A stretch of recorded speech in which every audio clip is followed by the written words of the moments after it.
Hola y bienvenidos. Hoy vamos a meternos de lleno en la gestión de la prevención de riesgos laborales. Y ojo, esto no es solo cumplir con la ley, es construir un sistema que de verdad protege a las personas, que al final son el activo más importante de cualquier empresa.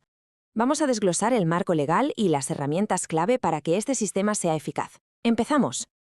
Y el punto de partida es este, no hay otro. La ley es absolutamente clara. No hablamos de una recomendación, sino de la piedra angular sobre la que se construye todo. La obligación, así, con todas las letras, de garantizar la seguridad y la salud. Este principio es la base de todo lo que vamos a ver.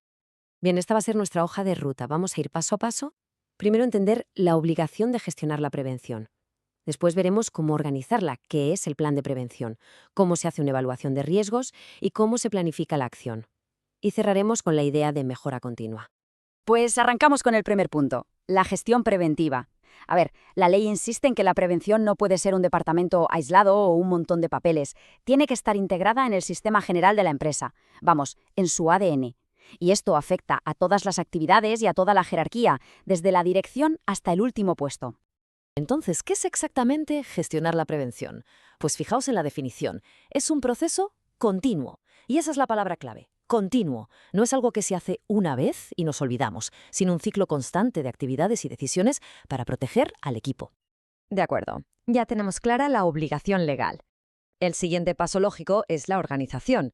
La empresa tiene que decidir cómo va a llevar a cabo esas actividades de prevención. O sea, tiene que definir una estructura, una modalidad y decir, vale, la responsabilidad de ejecutar esto recae aquí. Y la pregunta del millón es, ¿cómo se hace eso en la práctica? La normativa nos da varias opciones. No hay una única solución para todo el mundo. La elección va a depender del tamaño de la empresa, de cuántos centros de trabajo tiene y, sobre todo, de si su actividad es más o menos peligrosa. Vamos a ver esas opciones. Aquí las tenemos, las 4 modalidades principales. La primera, que el propio empresario la asuma, pero solo en empresas muy pequeñas y de bajo riesgo. La segunda, designar a una o varias personas de la plantilla. Luego, para empresas ya grandes o con riesgos importantes, es obligatorio tener un servicio de prevención propio. Y la cuarta, que es muy común, contratar a una empresa externa, un servicio de prevención ajeno. Para que esto no suene tan abstracto, vamos a poner un ejemplo. Pensemos en Emma. Tiene una peluquería con 5 empleados. La actividad no está en el listado de actividades peligrosas y son menos de 25. Pues bien, si ella tiene la formación que exige la ley, puede asumir personalmente la gestión. Es un ejemplo perfecto del primer modelo. Pasamos ahora al que podríamos llamar el cerebro de todo el sistema, el plan de prevención. Esto no es un simple documento para cumplir el expediente, es la herramienta que de verdad integra la prevención en la gestión de la empresa. Aquí se define la política, los objetivos, todo. Y claro, para ser ese cerebro, tiene que ser muy completo. Debe detallar quién es quién en la estructura de la empresa, qué responsabilidades tiene cada uno, qué procedimientos se van a seguir y, muy importante, qué recursos, tanto humanos como materiales, se van a dedicar a la prevención. Es el mapa estratégico de la seguridad y la salud. Ahora llegamos al motor de análisis de todo el sistema, la evaluación de riesgos. Este es el proceso que nos va a permitir identificar los peligros que no hemos podido evitar de entrada. Y una vez identificados, tenemos que valorar qué tan grandes son para poder decidir qué hacer con ellos de forma inteligente. La evaluación sigue una metodología bastante rigurosa. No se hace a ojo. Primero, se identifican los puestos y sus riesgos. Segundo, se analiza qué dice la normativa o las normas técnicas sobre ellos. Tercero, se caracteriza el riesgo, a veces hay que medirlo, por ejemplo el ruido. Y cuarto, se valora, comparando lo que hemos obtenido con unos valores de referencia.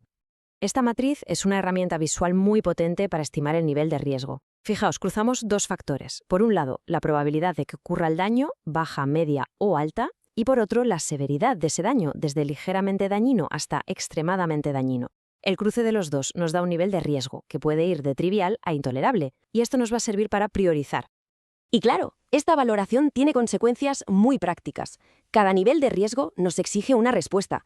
Un riesgo trivial quizás no necesite ninguna acción específica, pero ojo, si un riesgo es importante o peor, intolerable, la ley obliga a paralizar el trabajo hasta que se solucione. La acción es totalmente proporcional al riesgo que hemos detectado. Perfecto. Ya hemos evaluado los riesgos y sabemos cuáles son los más urgentes. ¿Y ahora qué? Pues ahora toca pasar a la acción. La planificación de la actividad preventiva es justo eso, convertir el análisis en un plan de trabajo concreto para eliminar o al menos controlar esos riesgos. Para que este plan funcione, tiene que ser súper específico. No vale con decir mejorar la seguridad. Hay que definir qué medidas exactas se van a tomar, quién es el responsable de hacerlo, para cuándo tiene que estar hecho, con qué recursos se cuenta y, fundamental, cómo vamos a comprobar que se ha hecho y que funciona. Y para muestra, un botón. Mirad este ejemplo real. Para un puesto de programador se detectan riesgos como las posturas forzadas. La tabla nos dice la prioridad, la medida, dar información sobre ergonomía, quién lo tiene que hacer, el servicio de prevención ajeno y cuándo, a medio plazo. Así es como se pasa de la teoría a la acción concreta.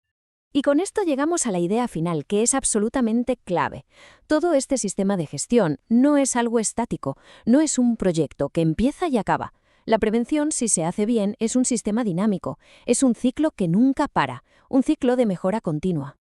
Este esquema lo resume a la perfección. Es un bucle. Se organiza, se planifica lo que se va a hacer, se evalúan los riesgos, se actúa sobre ellos y, lo más importante, se revisa si lo que hemos hecho funciona. Y vuelta a empezar. Es un sistema vivo que se tiene que ir adaptando a cualquier cambio en la empresa. Y terminamos con una pregunta para la reflexión. Porque la gran diferencia entre un sistema de prevención real que salva vidas y evita accidentes y uno que es pura burocracia está precisamente ahí. ¿Es un ciclo vivo que evoluciona o es solo un montón de documentos guardados en un cajón? La respuesta define la verdadera cultura de seguridad de una organización. Bienvenidos. Hoy vamos a analizar dos pilares fundamentales de la seguridad en el trabajo. Por un lado, cómo se articula la participación activa de la plantilla en la prevención y, por otro, cómo se diseñan los planes para actuar ante una emergencia. Vale, pues para empezar, vamos con una pregunta que es la base de todo. Cuando hablamos de seguridad en un entorno laboral, ¿en quién recae la responsabilidad? Pues la respuesta, que además está respaldada por ley, es que es una responsabilidad compartida. No recae en una sola figura, sino que la normativa crea una estructura muy clara donde tanto la empresa como el personal tienen papeles definidos y sobre todo canales para participar. Bien, esta va a ser nuestra hoja de ruta. Primero nos centraremos en el factor humano, en la participación. Después pasaremos a analizar los protocolos y las medidas de emergencia, es decir, qué hacer cuando las cosas se complican. Entramos de lleno en el primer bloque, la participación en la prevención. La idea clave aquí es que la plantilla tiene, por ley, el derecho a ser consultada y a participar activamente en todo lo que afecte a su seguridad y salud. Y esto se hace a través de unos órganos de representación muy concretos. Y aquí aparece la primera figura clave, el delegado o la delegada de prevención. Ojo, que no hablamos de un consultor externo. Son personas de la propia plantilla, elegidas por sus compañeros, para ser la voz y los ojos de todos en materia de prevención. Muy bien, ya sabemos quiénes son. Ahora, ¿cómo se organizan? Porque claro, la estructura no es la misma en una empresa pequeña que en una grande. Vamos a verlo. Y aquí está el número mágico, por así decirlo, 50. Este es el umbral que marca un antes y un después en cómo se organiza la prevención de riesgos en una empresa. Superar esta cifra de personal implica obligaciones distintas y una estructura de representación más compleja.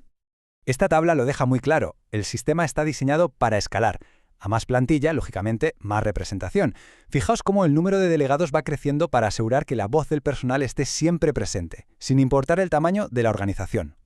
Pero su función va mucho más allá de la simple representación. Tienen competencias muy serias y reconocidas por ley. Por un lado, una labor proactiva, de colaborar y promover la cultura preventiva. Y por otro, una labor de vigilancia. Tienen derecho a acceder a la información, a visitar los puestos de trabajo y, fundamental, a ser consultados antes de que la empresa tome decisiones que afecten a la seguridad. Y cuando se supere esa barrera de los 50 trabajadores, entra en juego una nueva figura, el Comité de Seguridad y Salud. La palabra clave aquí es paritario. Esto significa que está compuesto por el mismo número de representantes de la empresa y de representantes de la plantilla, los delegados de prevención. Es el foro de diálogo y consulta por excelencia. Vale, hasta ahora hemos hablado de prevenir, de evitar que ocurran los accidentes. Pero, ¿y si algo sale mal a pesar de todo? Ahora damos un giro y nos centramos en la preparación para lo inesperado, en las medidas de emergencia. Y es que la ley en esto no deja ningún lugar a dudas. Lo dice bien claro. Toda empresa está obligada a analizar sus riesgos y a prepararse. No es una opción, es una obligación legal ineludible. Aquí es fundamental distinguir entre dos tipos de planes. Por un lado tenemos el plan de emergencias, que como decíamos es obligatorio para absolutamente todas las empresas, pero luego para actividades con un riesgo especial, pensemos en la industria química, centrales energéticas o grandes recintos públicos, la ley exige un plan de autoprotección, que es muchísimo más detallado y se integra con los servicios de protección civil. Perfecto, pues vamos a meternos ahora en el corazón de estos planes, que es lo que se conoce como el plan de actuación. Es básicamente el manual de instrucciones detallado de qué hacer y quién debe hacerlo cuando salta una alarma. Un buen plan de actuación no se improvisa. Se basa en estos 4 pilares. Y fijaos en la proporción. Casi la mitad del esfuerzo se dedica a lo primero, a identificar y clasificar las posibles emergencias. Porque si no se sabe a qué nos enfrentamos, un incendio, un derrame, una amenaza externa, difícilmente se podrá responder de forma eficaz.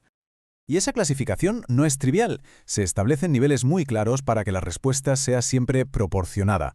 Se empieza por un conato de emergencia, algo pequeño que puede controlar el personal cercano.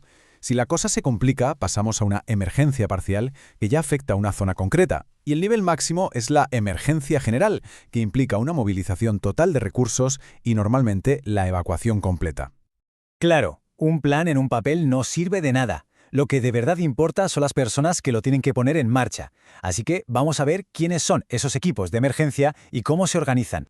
Dentro de la organización se crean equipos con misiones muy específicas. Están los de alarma y evacuación, que se aseguran de que todo el mundo se entere y salga ordenadamente. Los de primeros auxilios, que dan la primera asistencia sanitaria. Y luego los equipos de intervención, que son los que actúan directamente sobre el origen del problema, como por ejemplo usando un extintor en un fuego incipiente.